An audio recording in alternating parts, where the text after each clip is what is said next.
Buenos días a todos. Este es uno de los artículos que vamos a ver el día de hoy. Es un artículo original también del European Journal of Pediatrics del 2020, titulado Enterocolitis hipóxico-isquémica, una nueva propuesta de terminología para la enterocolitis temprana o en niños de pretérmino. Es un estudio prospectivo observacional en un solo centro. La enterocolitis es la causa más importante de enfermedad intestinal en los recién nacidos de pretérmino y está caracterizada por un insulto intestinal, inflamación sistémica o respuesta inflamatoria sistémica como consecuencia falla renal aguda o falla orgánica múltiple. En pacientes de muy baja edad gestacional se desarrolla enterocolitis después de la primera semana de vida y está relacionada muy frecuentemente a la microbiota, como muchos artículos se han establecido. En los pretérmino tardíos se desarrolla dentro de la primera semana de gestación y secundaria generalmente a los eventos hipóxico isquémico de enfermedades cardíacas o restricción del crecimiento intrauterino. Por definición, la enterocolitis temprana o like de enfermedad de enterocolitis se relaciona frecuentemente a varios factores como son el retardo del crecimiento intrauterino, alteraciones en la circulación fetal o bien a un cuadro clínico que varía desde la intolerancia a la lactosa, a la leche hasta el establecimiento de la enterocolitis clásica. Desde el punto de vista de metodología, se seleccionaron pacientes de pretérmino menor de 37 semanas de gestación, pacientes que desarrollaron enfermedad de enterocolitis o like enfermedad de enterocolitis dentro de los primeros 7 días de vida. Se clasificó como el grupo ENEC por sus definiciones en inglés. Las que desarrollaron 7 días después se estableció enterocolitis necrosante, se estableció como el grupo clásico o CENEC. Y los pacientes pretérmino que no desarrollaron enterocolitis necrosante ni tardía ni temprana fueron los grupos control. La definición de enfermedad like disease se establece como estadio 1 estadio 1 de la enterocolitis o like disease, y el estadio 2 y el estadio 3 de la enterocolitis con los criterios de Bell. El inicio de la nutrición enteral en pacientes menor a 1500 gramos fue de 10 a 20 mililitros por kilo día. En los pacientes de mayores de 1500 gramos pretérmino con 40 mililitros por kilo día, mientras que se incrementó por día 40 mililitros por kilo día de incremento de la ingesta. Fueron tomados el lactato plasmático, ET1, PAF y FABP como los elementos séricos que se analizaron durante el estudio.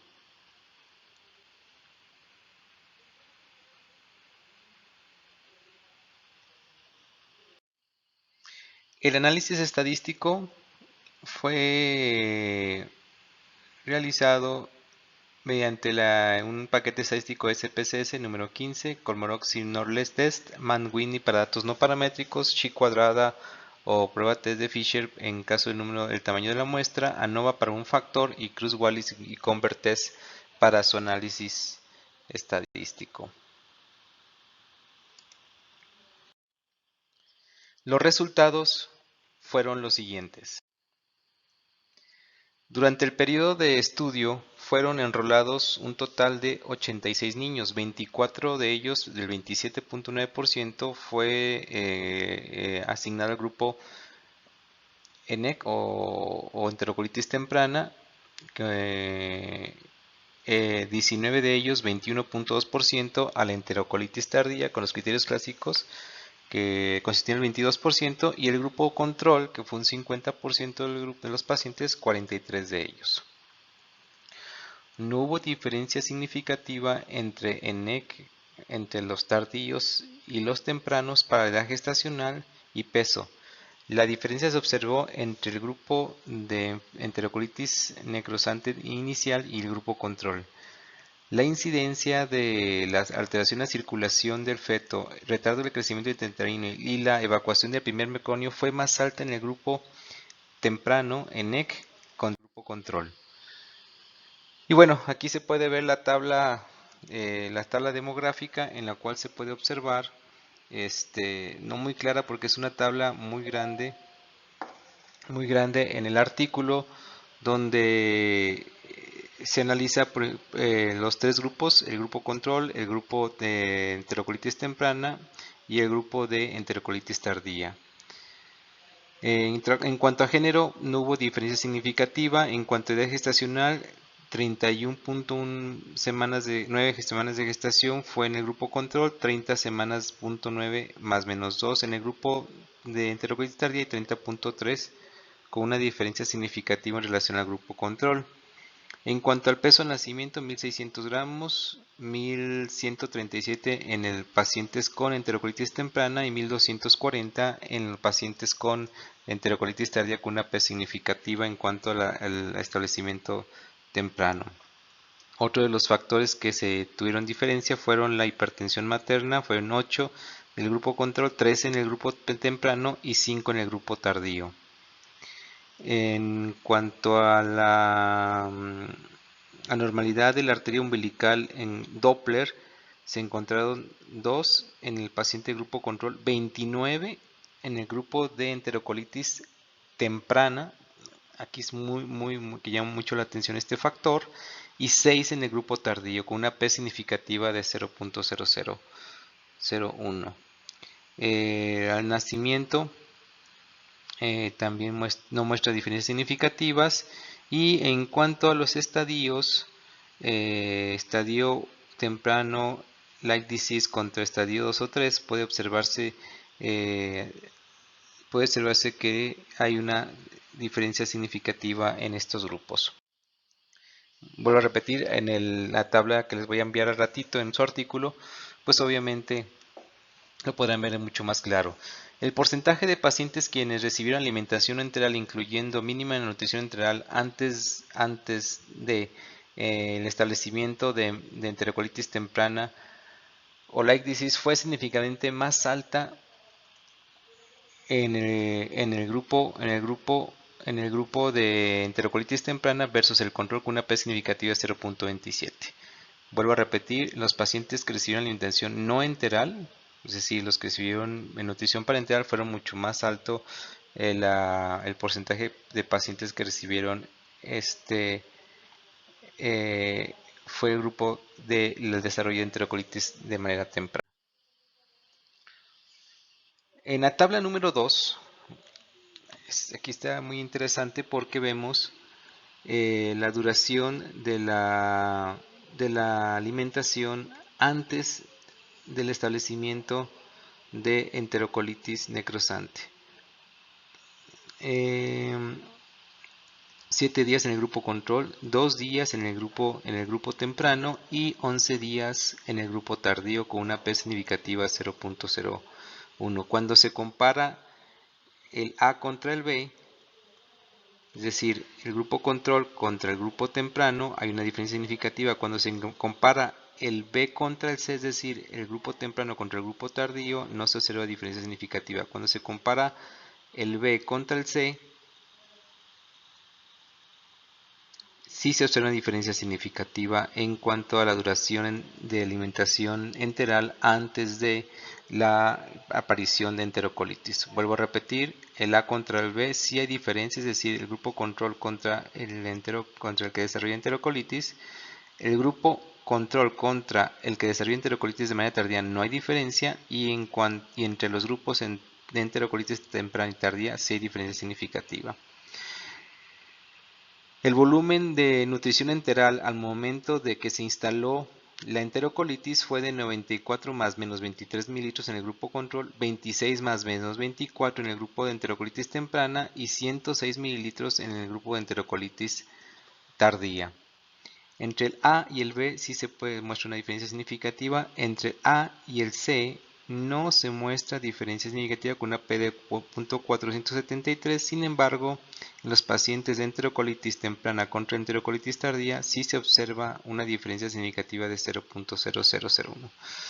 Duración de la nutrición parenteral fue de 7 días, 7.9 más menos 7.3 en el grupo control, mientras que en el grupo de enterocolitis temprana fue 18 días más menos 12, y en el grupo de enterocolitis tardía fue de 22.2. Entre el A y el B hay diferencia significativa, entre el A y el C también lo hay. Sin embargo, en este rubro, en cuanto a la duración de nutrición parenteral entre el grupo temprano y el grupo tardío, no hay una diferencia significativa. En cuanto a la ausencia de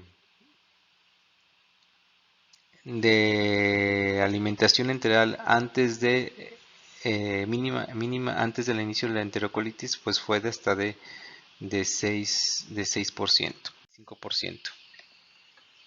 En las muestras de sangre primarias, los promedios fueron más altos en los pacientes con enterocolitis temprana que en los pacientes con enterocolitis tardía. El lactato, el PAF, el IFA-PAP y el ET1 tuvieron una P significativa de 0.06, 0.00, 0.00 y 0.07 respectivamente.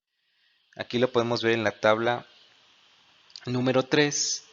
El lactato en el grupo control fue 3.46 más menos 0.42. En el grupo tardío, en el grupo temprano, perdón, fue de 3.87 versus el grupo tardío 3.3. La diferencia significativa se mostró entre el grupo temprano y el grupo control. Entre el grupo control y el grupo tardío no hubo diferencia significativa, pero entre el grupo temprano y el grupo tardío sí se observa una diferencia significativa de 0.005. De manera global, incluyendo todos los pacientes, todos los grupos, sí hay una P significativa de 0.06. En cuanto a los niveles de endotelina, fueron 1.9 en el grupo control, 3.5 en el grupo temprano y 1.4 en el grupo tardío. La diferencia entre el grupo temprano y el grupo control fue significativa. Entre el grupo control y el grupo tardío no se observa diferencia, y entre el grupo temprano y el grupo control sí hay diferencia significativa, y agrupando a todos también hay una diferencia significativa marcada con una P de 0.07. En cuanto al PAF, 6.9 en el grupo control, 16.5 en el grupo temprano y 10.6 en el grupo tardío. También se observa diferencia en la comparación intragrupos entre el grupo temprano y tardío, y entre el grupo temprano y control y el grupo tardío y control, con una P significativa también global, y se observa también de manera significativa en el IFABP, donde también hay diferencia significativa entre los tres grupos, entre los dos grupos, tanto control como tardío, como control y temprano, y en forma global también se observa una diferencia significativa. Para análisis multivariado de estas variables que se mencionaron anteriormente, se incluyeron además Doppler prenatal, hipertensión materna, retardo de crecimiento intrauterino, administración de betametasona de manera prenatal y edad gestacional, peso nacer y pH del cordón umbilical, así como el score Apgar. Este análisis multivariado solo se afectó el lactato por el pH del cordón y el IFA-ABP por alteraciones en ultrasonido prenatal. Como parte del análisis multivariado, desafortunadamente no viene tabla que grafique esto que estamos comentando en este momento. En la segunda muestra, PAF e IFABP fueron significativamente más altas en el grupo de enterocolitis tardía. Aquí vamos a ver, esta tabla es la número 4 en la segunda muestra de los biomarcadores y la comparación entre los grupos. Lactato 3.1 en el grupo control, 6.87 en el grupo temprano contra 3.72 en el grupo tardío. Comparando el grupo control con el grupo temprano, pues se ve una diferencia significativa de 0.000. Comparando el grupo de control Contra el grupo tardío no hay diferencia significativa, pero comparando el temprano con el tardío sí se observa una diferencia de 0.010. Y en forma global, comparando los tres grupos, pues hay una P significativa. En cuanto a la endotelina, 1.1 grupo control, grupo temprano 0.9 y 0.8 en el grupo tardón. En esto no se observa una diferencia significativa intragrupos ni entre grupos, además de manera global tampoco se observa una diferencia significativa. En cuanto al PAF, 7.86 en el grupo control, 12.95 en el grupo temprano y 20.7 más o menos 2.44 en el grupo tardío. En la comparación entre los tres grupos, intragrupo, la P significativa, entre el grupo control y grupo temprano, así como entre el grupo control y grupo tardío. Y la comparativa entre grupo temprano y grupo tardío también se observa diferencia significativa. En el IVA-PP exactamente lo mismo, una P significativa de manera global, también entre grupo control y grupo temprano y entre grupo tardío y grupo temprano para desarrollar enterocolitis necrotizante y los niveles que presentan a nivel plasmático. En el análisis multivariado de la segunda muestra se incluyeron las siguientes variables, que son síndrome del respiratorio, persistencia del conducto arterioso, hemorragia intraventricular, neumonía, broncodisplasia, PCR y procalcitonina. PAF fue afectado solamente por PCR en el análisis multivariado. Los niveles de lactato, endotelina y VAP fueron significativamente más altos en los estadios 1 y 2, 2 y 3 de los grupos con enterocolitis temprana y enterocolitis tardía contra el grupo control con una P significativa de 0.70. Bueno, significativa aquí no se demuestra tanto esa significancia porque debe estar abajo de 0.05, pero en el resto de las variables, en el resto de los análisis sí se mostró una diferencia significativa de 0.24, 0.00 y 0.00 respectivamente. Podemos repetir, entre el lactato y T1 y FAP fueron significativamente más altos en los estadios 1, 2 y 3 de estos dos grupos en comparación con el grupo control. El lactato, la endotelina 1 y FAP-BP fueron más altos en la enterocolitis temprana o like disease versus la enterocolitis estadio 2 y estadio 3, pero no es estadísticamente significativo en cuanto a estos valores en sangre. Muy importante, no mostraron diferencia significativa, aunque en los reportes del estudio sí se encontraron mucho más altos, sin embargo no cumplieron la diferencia. En cuanto a la discusión,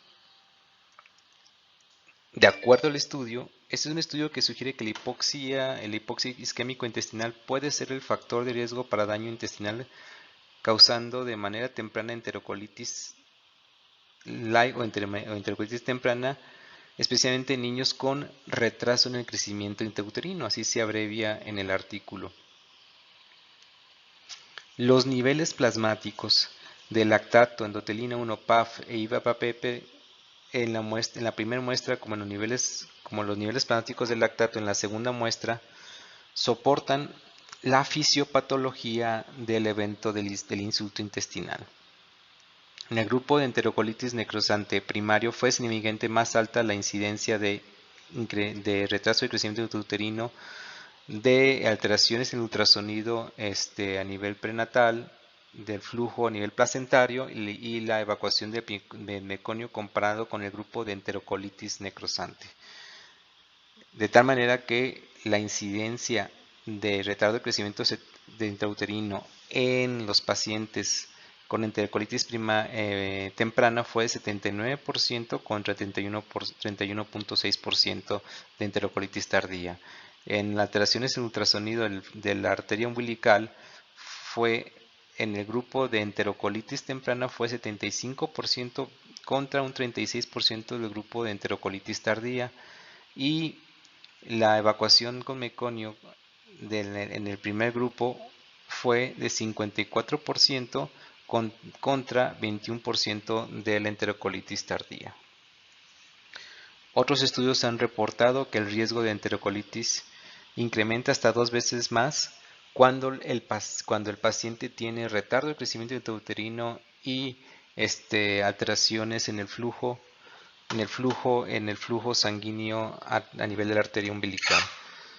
En conclusión, lo que demuestra este artículo y lo que me deja a mí como enseñanza es que evidentemente, y más en nuestro medio, podemos tener enterocolitis necrosante dentro de los primeros 7 días, y los dos factores que más influyen o que más tenemos que tener en cuenta, y más el tipo de nuestra población y el nivel socioeconómico, es el retraso del crecimiento uterino y la alteración del flujo sanguíneo a nivel de la arteria umbilical detectado mediante ultrasonido Doppler.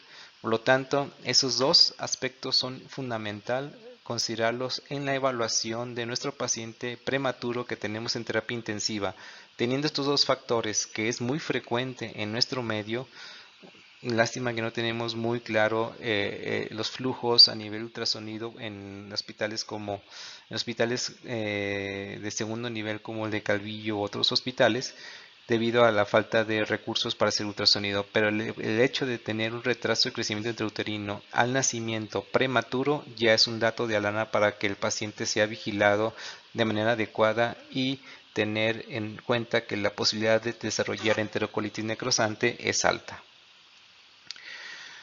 En un inicio yo creí que la enterocolitis necrosante en el hospital, por ejemplo, de nosotros como es el de Cabello, había un sobrediagnóstico. Sin embargo, con esto me doy cuenta de que más que nada tenemos que tener muy en cuenta posiblemente la nueva definición o la nueva propuesta en cuanto a enterocolitis temprana o enterocolitis like disease, o una enfermedad muy parecida a enterocolitis.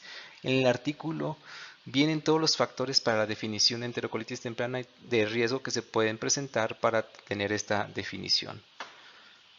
Muchas gracias, espero que les haya ayudado y espero también sus comentarios y sus críticas. Espero que les sea de ayuda este artículo. Hasta luego.